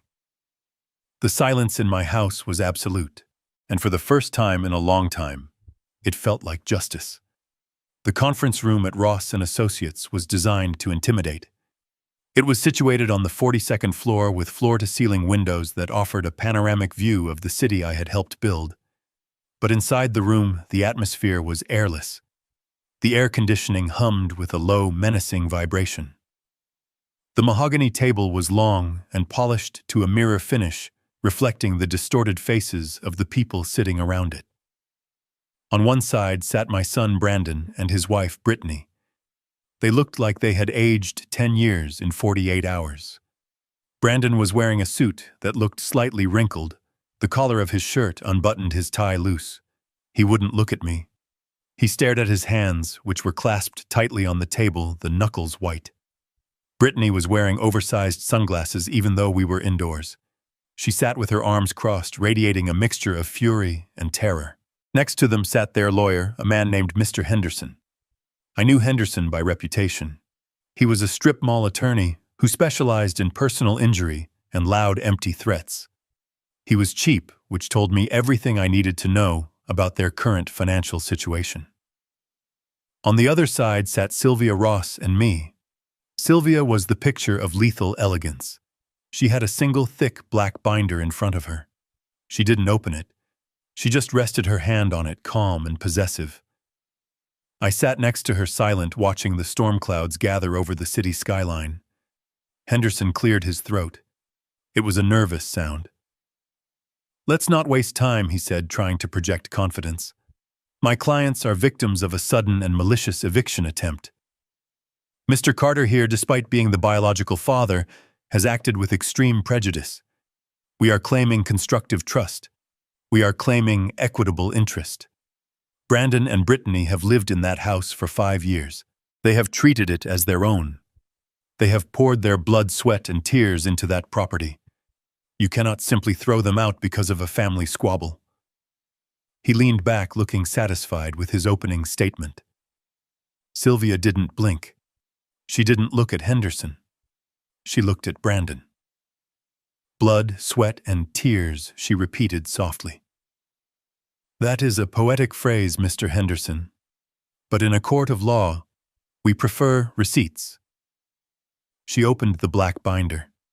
The snap of the metal rings echoed in the room like a gunshot. Brittany took off her sunglasses. Her eyes were red-rimmed. "We renovated the kitchen," she blurted out, her voice shrill. "I told you. We put in marble. We landscaped the garden. That adds value, that makes us partners in the property." Sylvia turned the first page of the binder. She ran her finger down a column of figures. "Let's talk about value," she said. "And let's talk about who paid for it." She pulled out a spreadsheet. It was color-coded. It was detailed. It was the autopsy of their lifestyle. Exhibit A, Sylvia said, sliding a copy of the spreadsheet across the table toward Henderson. This is a comprehensive ledger of all household expenses for the property on Oak Creek Drive for the last 60 months. Henderson picked up the paper. He frowned. Sylvia began to read. Her voice was devoid of emotion. It was the voice of a machine. Mortgage payments, principal and interest. $5,200 per month. Paid by Douglas Carter. Total for 5 years. $312,000. She looked up. Did you pay any of that, Brandon? Brandon shook his head slightly. No. Property taxes, Sylvia continued. State and local assessments. Average of $12,000 per year. Paid by Douglas Carter. Total for 5 years, $60,000. Brittany shifted in her seat. That is normal. Parents help their children, Sylvia ignored her. Homeowners insurance, flood insurance, earthquake insurance, paid by Douglas Carter, total $18,000. She turned the page. The sound of the paper turning was the only noise in the room. Maintenance and repairs, Sylvia read. New HVAC system installed in 2021. Cost $14,000. Paid by Douglas Carter. Roof repair in 2022. Cost $8,000. Paid by Douglas Carter. Weekly landscaping service. Monthly pool cleaning service. Pest control. Security system monitoring. All paid by Douglas Carter. She paused and looked directly at Brittany. You mentioned the garden, Brittany. The hydrangeas. According to this invoice from Greenleaf Landscaping, the installation cost was $3,000. The check was signed by Douglas Carter. You didn't plant them. You pointed at a catalog, and my client wrote a check. Brittany's face flushed a deep, ugly red. But I designed it, she stammered. I chose the colors. That is intellectual property. Sylvia didn't even dignify that with a response. She turned another page. Now let's address the sweat equity claim regarding the kitchen renovation. You claim you spent $12,000 on marble countertops. Yes, Brittany cried, seizing on this. We paid for that. From our joint account, I have the bank statement, Sylvia nodded. I am sure you do, but let's look at the source of those funds. She pulled out the promissory note, the one with the red default stamp. 2 weeks before the kitchen renovation began, Sylvia said, holding up the document, Douglas Carter transferred $40,000 to your joint account. The memo line on the check reads, Home Improvement Loan. This document signed by both of you agrees to repay the principal plus 3% interest upon demand. She dropped the paper onto the table.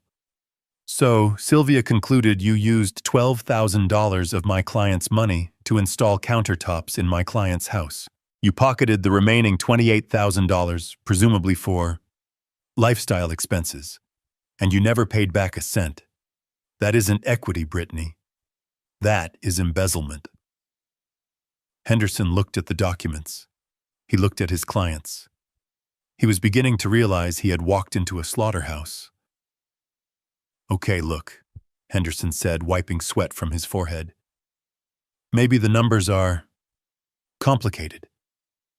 But there is an emotional component here. You are evicting a family with a young child. A judge is going to look at that and see a grandfather acting out of spite. We can argue unnecessary cruelty. We can argue that you created an expectation of permanent housing. I leaned forward. I placed my hands on the table. Expectation, I said. That is the word, isn't it? You expected it. You felt entitled to it. Brandon looked up at me. His eyes were pleading. Dad, stop. Please, we get it. You made your point. We are broke, okay? We are drowning. I lost my job. We have nothing. Just let us stay for a few months until I find work. Please. For Leo. For a second, I felt a twinge in my chest. He was my son. He was hurting. But then I remembered the text message. We want peace. I remembered the invoice for the transmission. I remembered the way they looked at me at the party like I was a wallet with legs. Sylvia cut in before I could speak. We are not here to discuss a lease extension, she said coldly. We are here to discuss the counterclaim. Counterclaim? Henderson asked. What counterclaim? Sylvia smiled. It was a shark's smile. Unjust enrichment, she said. She flipped to the back of the binder. She pulled out a final spreadsheet. This one had a single large number at the bottom circled in red. Since you are claiming that you were not guests, but rather tenants with rights, Sylvia explained, then we must apply the laws of tenancy, and tenants pay rent. She slid the paper across the table. The fair market rental value of a 4-bedroom home on Oak Creek Drive is approximately $3,000 a month. That is a conservative estimate. Since there was no formal lease agreement, and you are now claiming adverse possession rights, we are retroactively billing you for the use of the facility. Brandon's mouth fell open. You are charging us rent. For the past 5 years, Sylvia nodded. 5 years, 60 months, at $3,000 a month. That comes to $180,000. She tapped the paper. Plus the $40,000 loan, plus the accrued interest, plus the legal fees for this eviction. She looked at Henderson. The total debt your clients currently owe to the Carter estate is $235,400. The room went dead silent. The number hung in the air like a guillotine blade. $235,000. It was a fortune. It was a life sentence for a couple who couldn't even pay for a birthday party. Brittany started to hyperventilate. She clutched her chest. You can't do that. We don't have that kind of money. We will be bankrupt. Sylvia closed the binder. The sound was final. Then I suggest you accept our settlement offer, she said. Settlement? Henderson asked, his voice weak.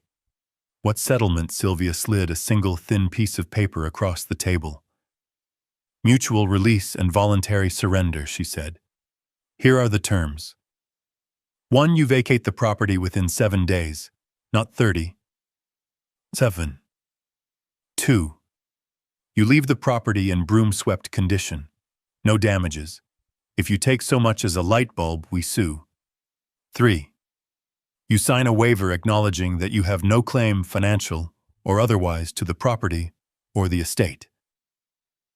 And in exchange, Henderson asked. In exchange, Sylvia said, Douglas Carter will forgive the debt. He will write off the $180,000 in back rent.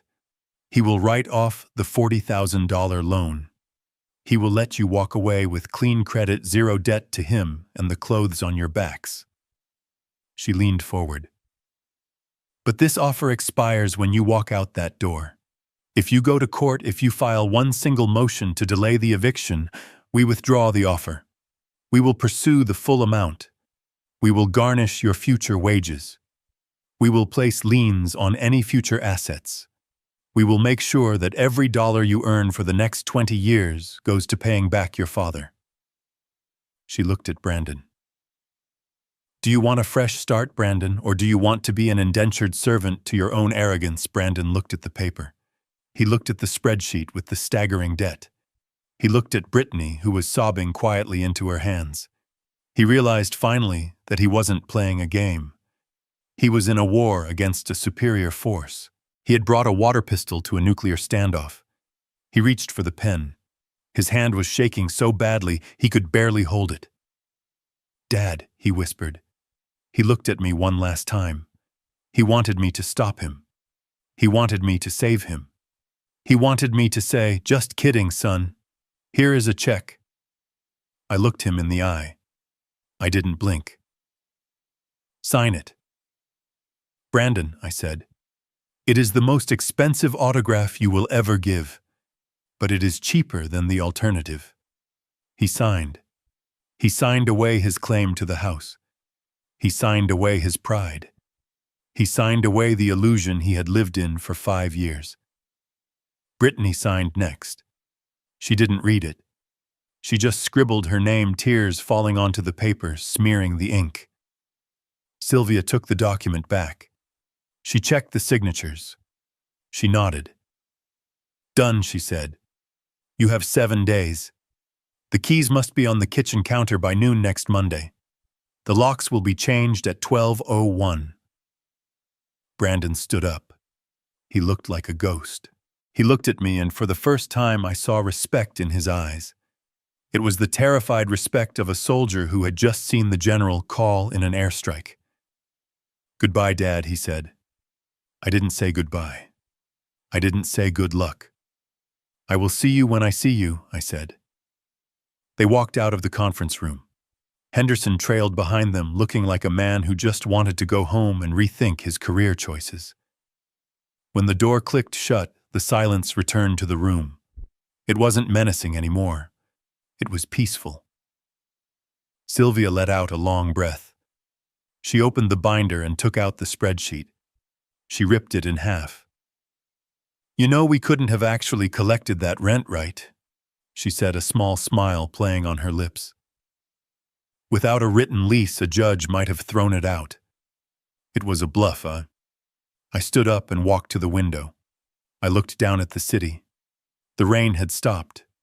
The clouds were breaking. A single ray of sunlight was hitting the building across the street. "I know," I said, "but they didn't know."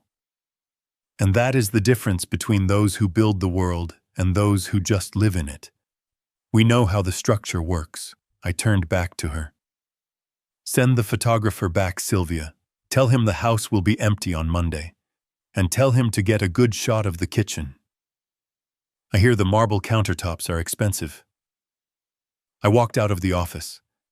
I took the elevator down. I stepped out onto the street. The air was fresh and clean after the storm. I took a deep breath. I didn't have a son to support anymore. I didn't have a mortgage to pay. I was 68 years old, and for the first time in my life, I was entirely, completely free. I walked to my car. I had a bookshelf to finish sanding. And after that, maybe I would take a trip. Maybe I would go to Aspen. I heard it was nice this time of year, and I could certainly afford it. The demise of my son's marriage did not happen in a courtroom. It happened in the driveway of the house on Oak Creek Drive exactly 48 hours after they signed the settlement papers. I wasn't there to see it, but the neighbors talk. In a quiet suburb, a shouting match on the front lawn is better than cable television. Mrs. Higgins across the street told me later that she had never seen a woman pack a Louis Vuitton suitcase with such violence. They say that money can't buy happiness, but the lack of it certainly clarifies your priorities. For 5 years, Brandon and Brittany had been united by a shared love of spending my money. They were partners in consumption. But when the credit line was cut, the partnership dissolved instantly. It turns out their vows should have said for richer or for richer, because poorer was definitely a deal breaker. The breakdown started the moment they walked out of Sylvia's office. According to the court filings that would come later, the car ride home was silent, until Brittany screamed that Brandon had tricked her. She yelled that she had married a provider, not a loser who gets fired by his own father. She accused him of fraud. She accused him of wasting her prime years. She didn't mourn the loss of their home or the trauma to their son. She mourned her social standing. She mourned the loss of the Aspen trip. By Wednesday, the moving trucks had arrived. But they weren't moving together. Brittany had called her parents.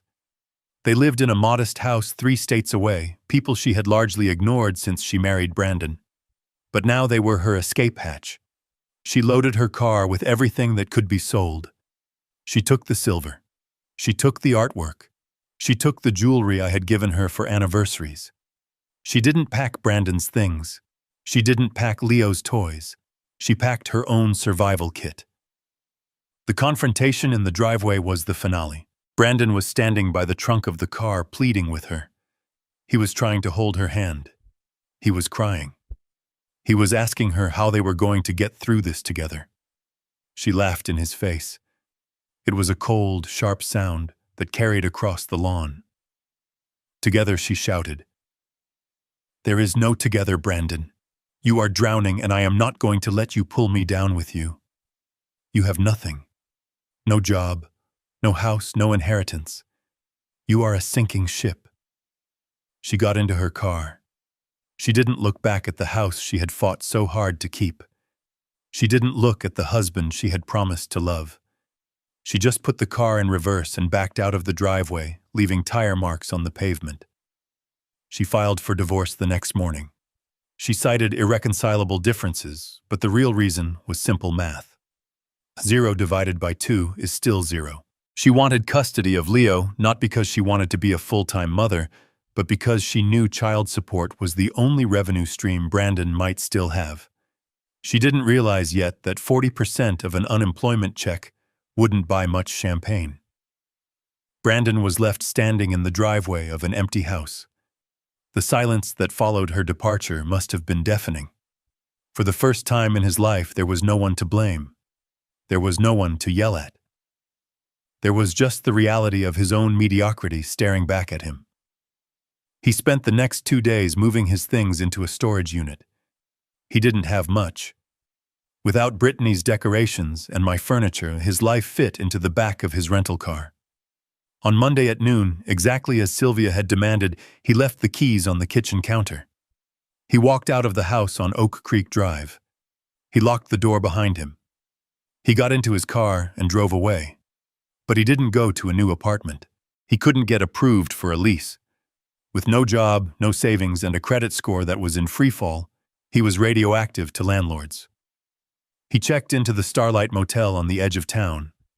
It was the kind of place where they charge by the week, and the towels are thin enough to read a newspaper through. The sign outside advertised color TV and free ice as if those were luxuries. I drove past it one evening just to see. I saw his car parked in front of room 114. It was a stark contrast to the luxury SUV he used to drive. It was a mid-sized sedan dented on the bumper filled with fast food wrappers.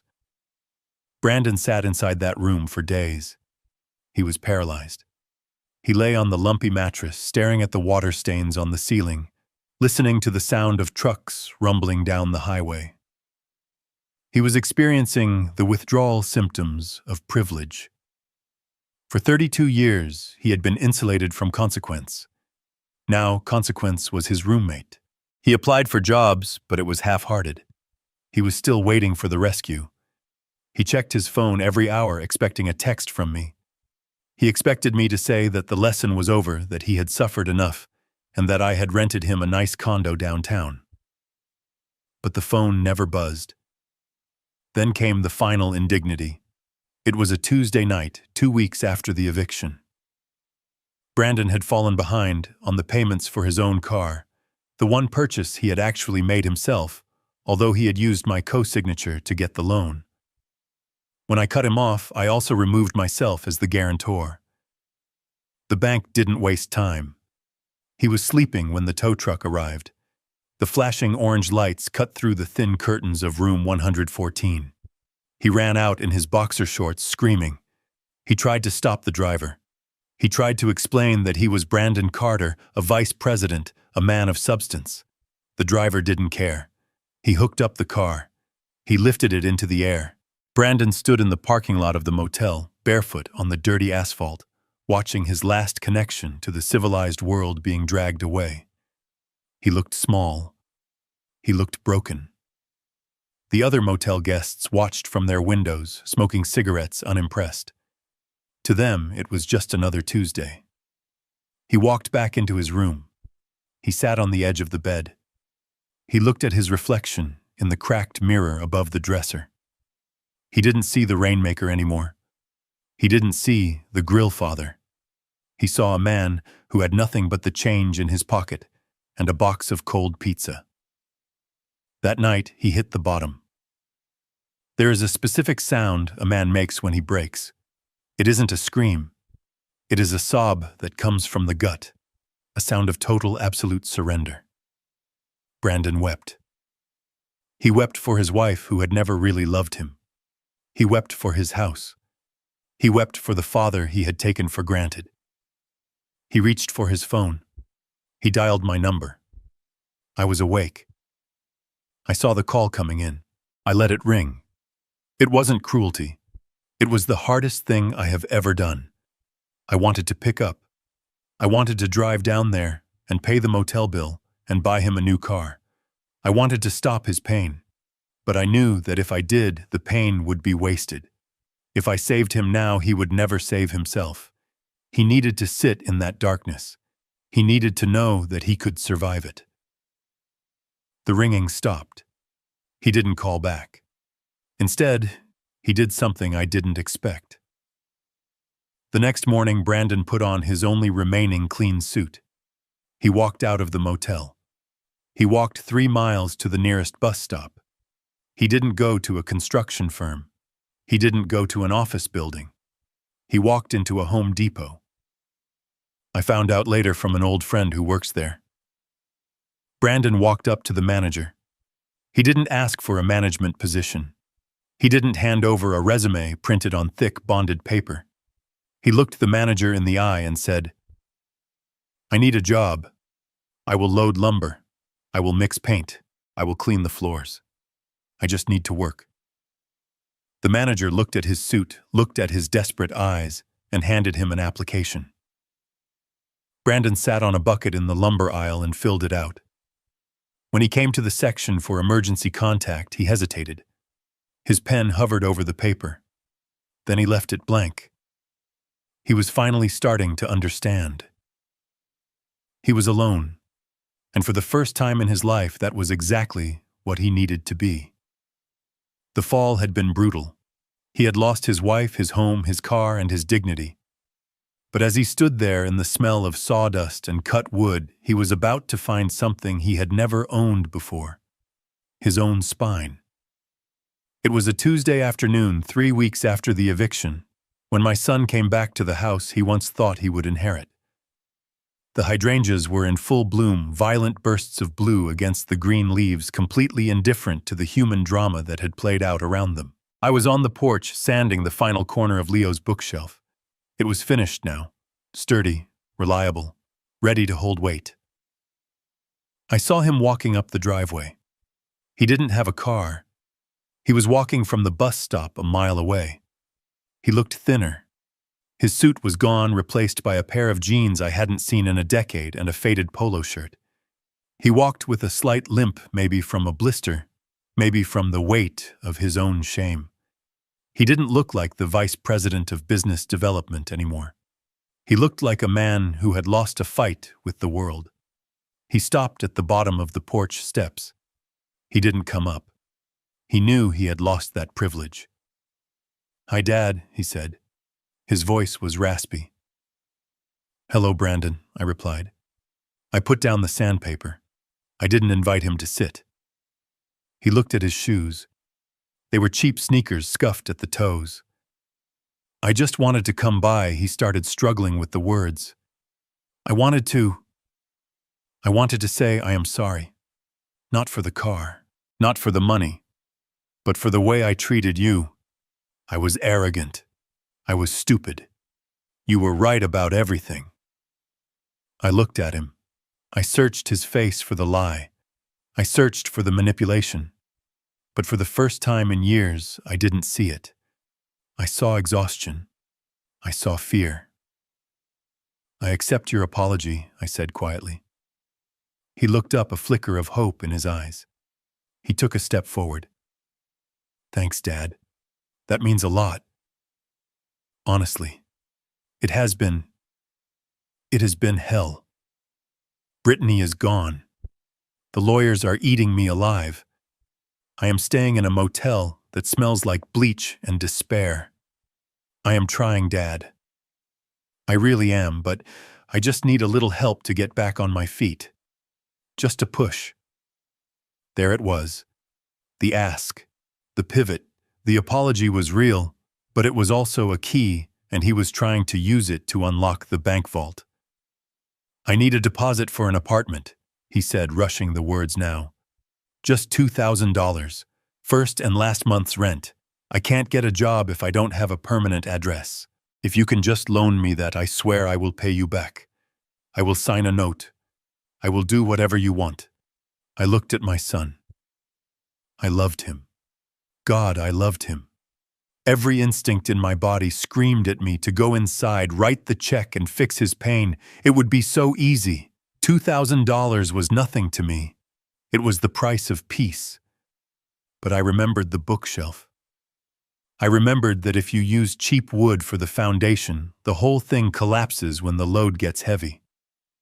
I had been the cheap wood for 30 years. I had to be the steel. I reached into my shirt pocket. I pulled out an envelope.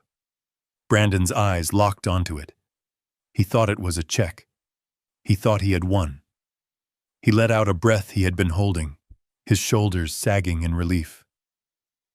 "I knew you wouldn't let me drown, Dad," he whispered. "Thank you." I walked down the steps. I stood in front of him. I held out the envelope. He took it. His hands were shaking. He tore it open, eager for the salvation inside. He pulled out the paper. It wasn't a check. It was a single page. A printed application form for a heavy equipment crew on a commercial dockyard in Bremerton. Stapled to it was a business card for a foreman named Miller. Brandon stared at it. He flipped the paper over, looking for the money. He looked back at the envelope. Empty. "What is this?" he asked, his voice trembling. "That is a job," I said. "I called Miller this morning. He owes me a favor from a project we did in '99. He is looking for general laborers. It is hard work, Brandon. You will be hauling steel cables in the rain. You will be waking up at 4 in the morning. Your back will hurt. Your hands will bleed. It pays $18 an hour." $18. Brandon looked at me in horror. "Dad, I made 6 figures. I can't live on $18 an hour." "You can," I said. "Millions of people do. You will rent a room, not an apartment. You will take the bus. You will cook your own food, and you will save every dime." "I asked for a loan," he said, his voice cracking. "I asked for help." "This is help," I said. "Giving you money isn't help, Brandon. It is morphine. It numbs the pain, but it doesn't cure the disease. The disease is that you think you are too good to sweat. You think you are entitled to an outcome you didn't earn." I stepped closer to him. "If I give you that money, you will be back here in a month asking for more. You will never change. But if you take this job, if you show up every day, if you learn what it feels like to be tired because you worked, not because you worried, then you might actually become the man I know you can be." He crumpled the paper in his fist. Tears streamed down his face. "You are cruel," he sobbed. "You are enjoying this. I am not enjoying this." I said, my voice thick with emotion. "This is the hardest thing I have ever done. I am watching my son bleed, and I am refusing to give him a bandage because I know the wound needs to air out to heal." I pointed to the paper in his hand. "Miller is expecting you tomorrow at 5 a.m. If you are 1 minute late, the job is gone. It is up to you, son. You can throw that paper in the trash and walk away, or you can get on the bus and go to work." I turned around. I walked back up the steps. My legs felt heavy. I wanted him to scream. I wanted him to throw the paper at me. But he didn't. I picked up the sandpaper again. I didn't look back. I heard him standing there for a long time. I heard his ragged breathing. I heard the wind rustling the hydrangeas. Then I heard footsteps. They were walking away. I waited until I couldn't hear them anymore. Then I put the sandpaper down and sat in the rocking chair. I closed my eyes. A few hours later, my phone buzzed. It was a text from Sylvia. "He called Miller," the text read. "He starts tomorrow." I let out a breath and looked at the sunset, painting the sky in shades of purple and gold. He had taken the fishing rod. I picked up my phone and opened the photo gallery. I looked at a picture of Leo. He was smiling, missing a front tooth. I dialed the number for the 529 education plan. I authorized the monthly deposit. Then I called the florist and ordered a bouquet for Brittany's parents' house with a card that just said, "For Leo." I wasn't a villain. I wasn't a hero. I was just a father who finally learned the difference between love and enabling.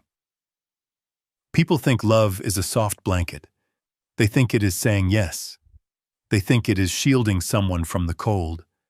But sometimes true love is a wall. Sometimes love is standing in the doorway and saying no so that the person you love has to find their own way through. It had cost me my relationship with my son, at least for now. It had cost me the illusion of a happy family. But as I sat there in the quiet of the evening, I knew I had bought something priceless. I had bought him his dignity, and I had bought myself peace. Tomorrow I would go to the post office. I would mail the bookshelf to Leo, and then I would drive to the coast. I would watch the waves crash against the rocks, breaking them down over centuries, turning jagged stone into smooth sand. Life is hard. It breaks us all. But it is in the breaking that we find out what we are actually made of. I am Douglas Carter. I am a builder. And today I finally laid the first brick of a foundation that might actually last. Thank you for listening to my story.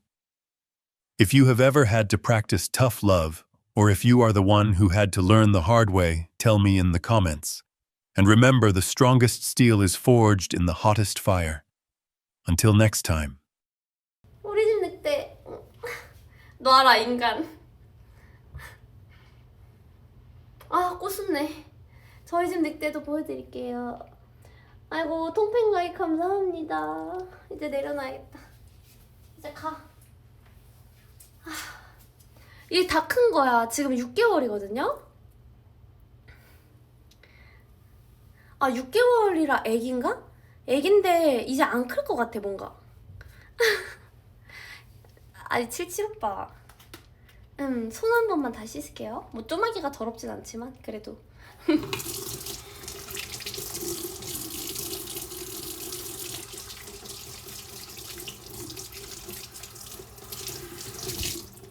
늑대 오빠